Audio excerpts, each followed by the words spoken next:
News at 6 starts now. And a good evening to you. The Public Health Department reporting issues with incomplete data and duplicate test results being sent to them. Tonight, we're getting a clearer picture of what's really going on at public health, testing sites, and local labs that's causing our numbers to be scattered and questioned.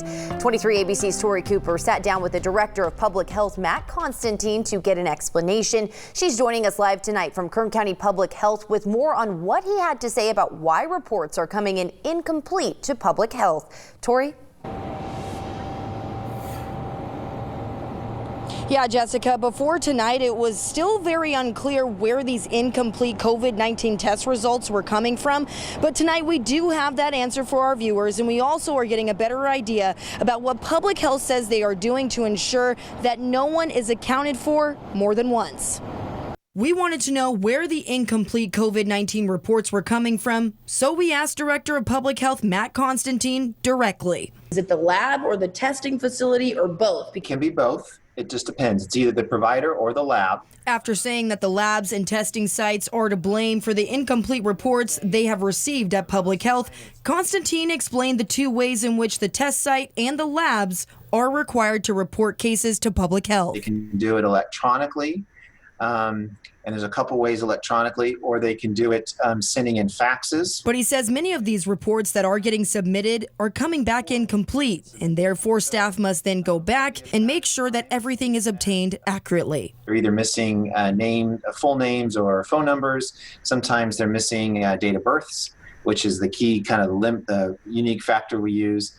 Ethnicity is oftentimes missed. He says this double verifying process takes time and slows down their ability to update the dashboard. But he also says staff at Public Health are the ones who are tasked with the job to make sure the person who is positive has not already been reported on the dashboard more than once. He says the hope is that if someone gets tested twice or is reported to Public Health twice via fax or electronically from the lab or a testing site, that staff can spot it and make sure that person doesn't make it to the dashboard and thus skew our county data. So our hope is that we never publish duplicative data. It's pulled from the beginning. So we'd have to talk to the epidemiologist. I'm not aware of any time that occurs. He says incomplete reporting has been taking place for a while now, but problems like this started taking longer to solve once they saw an increase in testing at Quest and Westpac testing sites. And when labs got delayed and were mandated by the state to hold samples from healthy and asymptomatic individuals. And all of a sudden, we saw in batches, the labs start reporting all of this data that caused us to say, wait a minute, the staffing plan is not accurate.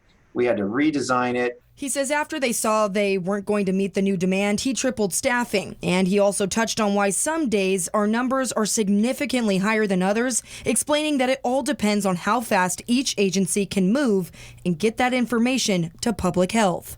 But it is what is being reported to us on that day. So the coroner sends us stuff, the lab sends us stuff, and it does ebb and flow significantly. The state actually has a role in this in a state database. They have to do certain things to move the cases along, not only us. So we're dependent on the state.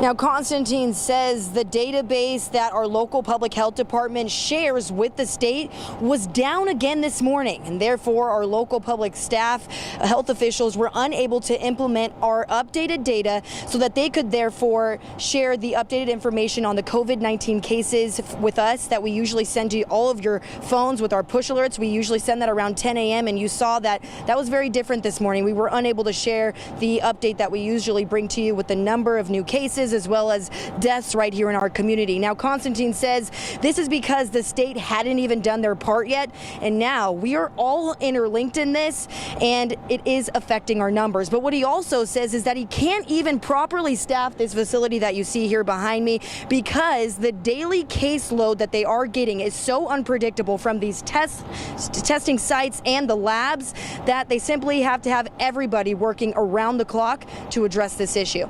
But for now, we'll leave it there in front of the Kern County Public Health Department in Northeast Bakersfield. I'm Tori Cooper for 23 ABC News, connecting you.